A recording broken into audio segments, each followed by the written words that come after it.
Histoire du christianisme par Michel Coll.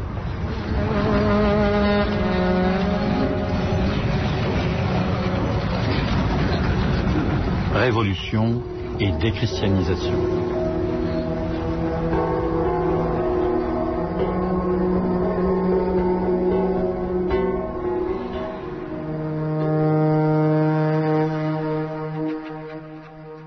En 1545, s'ouvre à Trente, en Italie, l'un des conciles les plus considérables de l'histoire du catholicisme. Ses effets dureront jusqu'au XXe siècle et la tenue du Concile Vatican II. En convoquant cette assemblée d'évêques et de théologiens, qui se réunit par intermittence pendant 18 ans, le pape Paul III a deux objectifs. D'abord, donner une réponse catholique à la réforme, initiée avec succès par Luther et Calvin. Ensuite, répondre aux besoins spirituels du temps, imprégnés par les idéaux de la Renaissance. Le Concile prend deux grands types de décisions qui vont durablement changer la physionomie de l'Église catholique. C'est pourquoi les historiens parlent du Concile de Trente comme d'une réforme catholique comparée à la réforme protestante. Le premier type de décision tient à rendre la doctrine plus claire, plus structurée, plus rassurante. Il est ainsi décidé que les fondements de la foi, outre les Écritures, comprennent la tradition, c'est-à-dire les textes des pères de l'Église et l'enseignement théologique de l'Église. Pour favoriser la lecture de la Bible, sa traduction en latin par saint Jérôme est adoptée. Le nombre des sacrements est fixé à 7. La vénération des saints et de leurs reliques est fortement encouragée.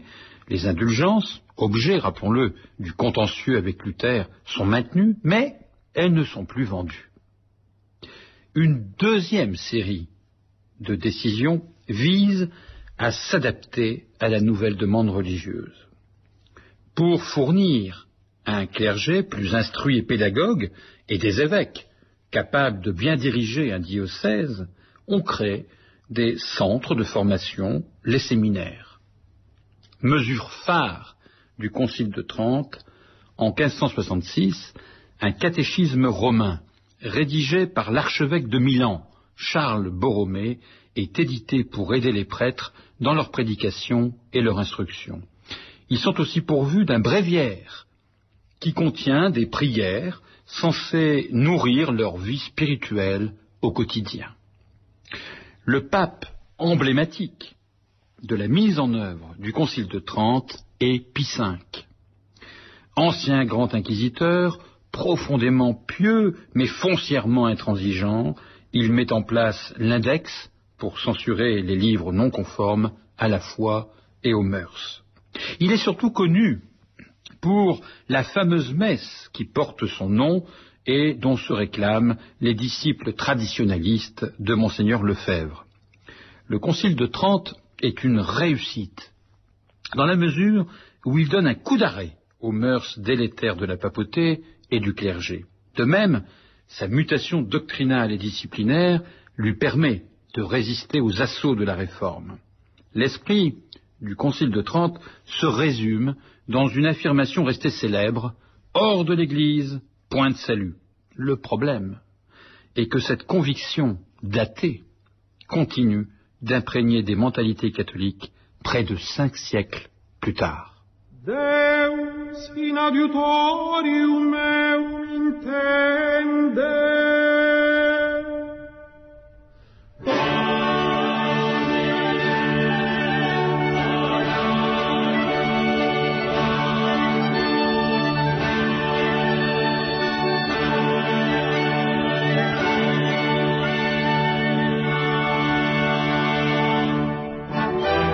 L'esprit du Concile de Trente s'exprime aussi dans l'art sacré. Sous toutes ses formes, il exprime la grandeur de la foi et la splendeur de la papauté. Grâce à une pléiade d'artistes, de peintres, de musiciens, d'architectes, de sculpteurs, Rome s'embellit avec la bénédiction de papes esthètes. Un nom émerge, celui de Michel-Ange.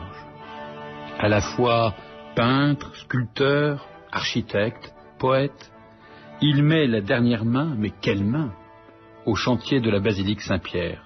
Toutefois, l'esprit conciliaire de l'époque ne se montre pas toujours libéral avec ses turiféraires. Ainsi fait-il voiler les nudités exposées dans la chapelle Sixtine du vivant même de Michel-Ange. Bien avant l'ouverture du concile, le catholicisme avait montré des signes de vitalité et de renouveau. Des congrégations originales voient le jour. En 1540, Ignace de Loyola, un officier espagnol, fonde la Compagnie de Jésus, autrement dit les Jésuites. Ces membres, qu'on qualifie de chevaux légers de l'Église, ont comme particularité de prononcer un vœu spécial d'obéissance au souverain pontife. Ils apparaissent comme les fantassins du catholicisme, tant sur le front des missions dans les nouvelles colonies que sur celui de la concurrence avec le protestantisme. Ils s'investissent aussi dans l'enseignement. Leurs établissements scolaires, comme le collège de Clermont à Paris, devenu depuis le lycée Louis-le-Grand, accueillent les élites du royaume. Les princes sollicitent leur assistance spirituelle et leurs conseils. Au XVIIe siècle, les jésuites représentent le courant sans doute le plus dynamique et le plus influent de l'Église catholique. Une autre belle figure espagnole incarne ce renouveau religieux, Thérèse d'Avila. Jeune et belle aristocrate, elle se sent précocement une vocation de martyr et entre au Carmel. Visionnaire, fougueuse de caractère, elle déclare à ses compagnes « Le monde est en feu !» en pensant aux guerres de religion qui déchirent l'Europe. Indignée par le relâchement de la vie religieuse, elle réforme la règle du Carmel pour vivre davantage dans la pauvreté évangélique. Mais elle se heurte au conservatisme de sa hiérarchie. Mais avec l'aide d'un autre grand mystique et poète, son ami Jean de la Croix, elle fonde en 1562 à Avila son premier couvent de carmélites. Au lendemain du concile, on assiste à une floraison des congrégations religieuses féminines. Les Ursulines et les Visitandines se consacrent à l'éducation des jeunes filles. Les filles de la charité s'activent dans les hôpitaux, les centres de bienfaisance et les écoles primaires. Elles sont l'œuvre d'un duo de choc. Vincent de Paul, l'aumônier des galériens et le protecteur des enfants abandonnés, et Louise de Marillac, qui dirige la congrégation. Autre signe de l'embellie catholique, son extension planétaire, grâce aux missions principalement des jésuites et des prêtres des missions étrangères de Paris, en Asie et en Amérique latine. Pour la première fois de l'histoire, le christianisme, orthodoxie et protestantisme inclus, devient une religion réellement mondiale.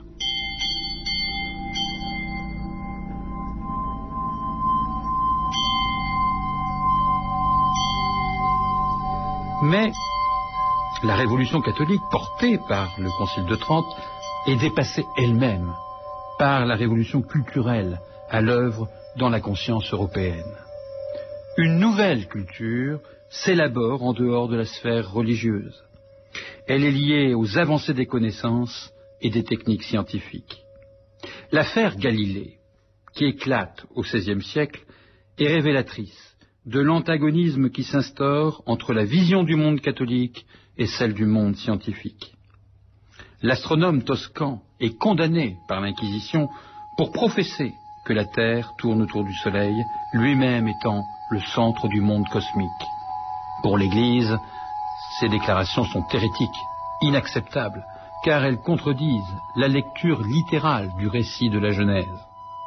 En 1637, 4 ans après le procès de Galilée, le philosophe René Descartes publie son fameux discours de la méthode.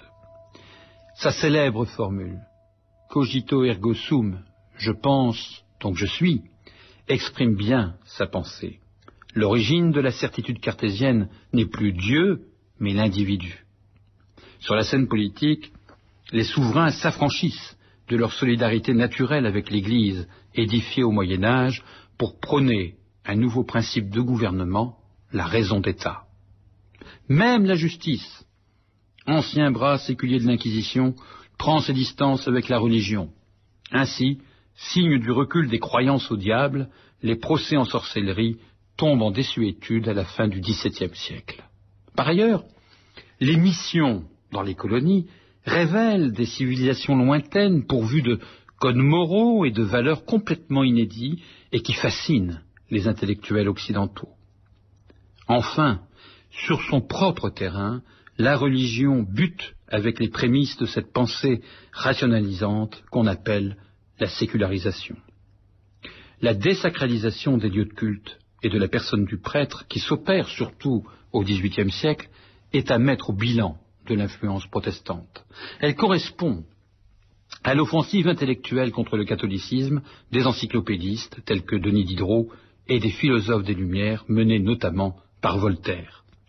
Le maître de Ferney ne conçoit pas de morale sans religion, mais il nie le catholicisme qu'il juge superstitieux et totalitaire. La religion qui a ses faveurs doit être tolérante et soumise à la raison. Jean-Jacques Rousseau est moins tranché.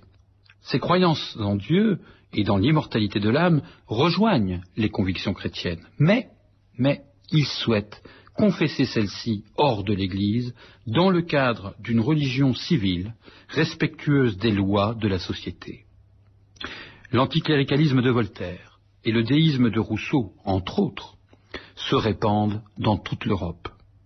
En 1717, une institution voit le jour en Angleterre qui va œuvrer à la diffusion de ces principes séculiers, la franc-maçonnerie.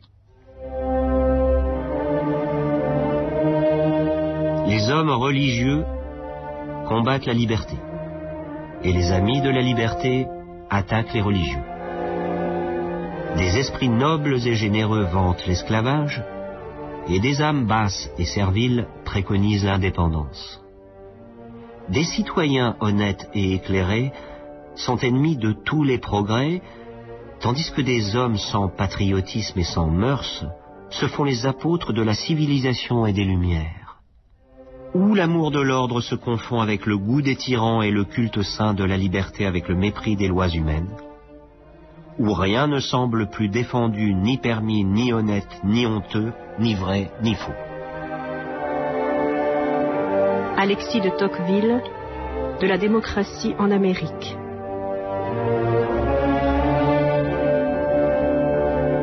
La révolution de 1789 est une démonstration violente de l'incompatibilité des deux cultures, catholiques et modernes, à concilier leurs points de vue. Au départ, pourtant, il n'est pas question pour les révolutionnaires d'établir une quelconque laïcité. Le bas clergé partage les aspirations du peuple et il se rallie aux tiers États lors de la réunion des États généraux. L'Assemblée nationale, selon la doctrine gallicane, cherche à éloigner de Rome l'Église et à placer celle-ci sous le contrôle de l'État. Une première batterie de décisions va dans ce sens. Les biens du clergé sont sécularisés. En compensation, l'État participe aux frais du culte et à la rémunération des prêtres. Ces derniers n'ont plus la responsabilité de l'état civil qui est confiée au maire. Enfin, les moines peuvent rentrer dans la vie laïque et le divorce est légalisé. Évidemment, le gouvernement romain de l'Église ne peut admettre ce qu'il considère comme des actes sacrilèges. Deux événements vont provoquer la fracture religieuse de la France. D'abord, le 12 juillet 1790 est promulguée la constitution civile du clergé. Celle-ci oblige les quelques 40 000 curés et évêques français à jurer fidélité à la Constitution comme tout autre fonctionnaire public, sous peine d'être démis. Mais ils doivent en même temps accepter que le pape soit exclu du processus de nomination des évêques. En 1791, le pape Pie VI condamne les principes de la Révolution française. Tous les évêques, sauf 7, refusent de prêter serment. Ils sont suivis par un grand nombre de prêtres réfractaires. Ensuite, en 1792, à la chute de la monarchie, les persécutions religieuses s'amplifient. 30 000 prêtres réfractaires sont bannis, les édifices religieux sont vandalisés, les statues détruites, les habits religieux et les processions prohibées, et à Paris, on procède à l'exécution sommaire de 223 ecclésiastiques. La déchristianisation forcée se poursuit par le remplacement du calendrier grégorien par un calendrier révolutionnaire et par l'instauration, par Robespierre, du culte de l'être suprême. Cette politique intensive de répression religieuse déclenche une insurrection en Vendée. Son armée catholique et royale, comme elle se définit, comprend 40 000 hommes et arbore le Sacré-Cœur sur ses drapeaux. Les combats font rage dans l'Ouest jusque vers 1800. On estime à environ 200 000 le nombre des Vendéens qui ont disparu durant ces années de larmes et de sang, victimes d'exécutions, de maladies, de déportations ou d'exodes.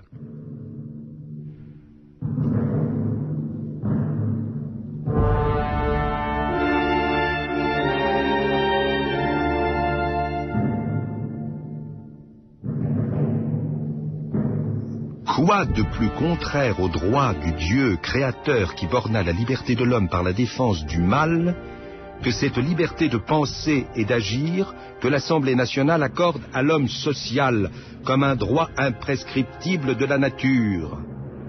Cette liberté absolue qui non seulement assure le droit de n'être point inquiété sur ses opinions religieuses, mais qui accorde encore cette licence de penser, d'écrire et même de faire imprimer impunément en matière de religion tout ce que peut suggérer l'imagination la plus déréglée.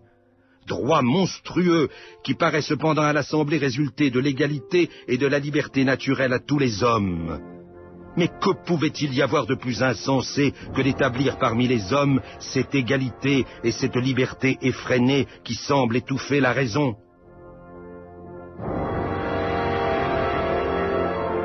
Pie VI. Ces épisodes tragiques de la Révolution française ne sauraient faire oublier l'action humaniste de personnalités comme celle de l'abbé Grégoire.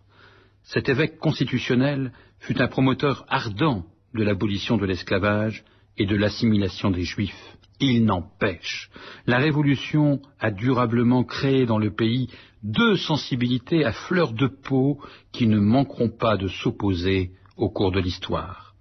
La guerre des deux France a commencé.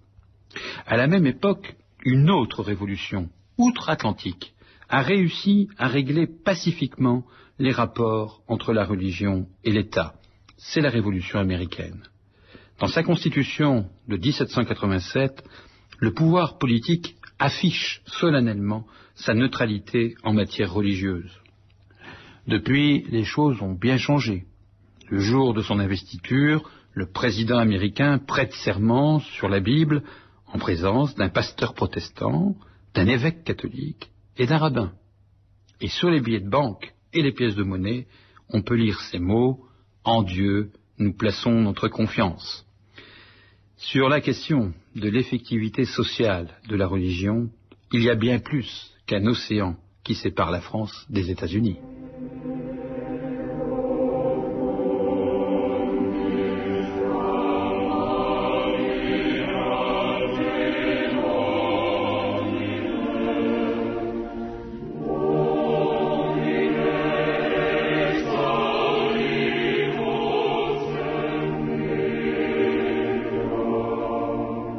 C'était Histoire du christianisme par Michel Coll. Une émission en partenariat avec le magazine Le Monde des religions. Texte lu par Nathalie Procoris, Jean-Claude Durand, Christophe Brault. Prise de son, Pascal Bénard, Éric Boisset. Mixage, Marie-Dominique Bouveau. Réalisation, François Connac.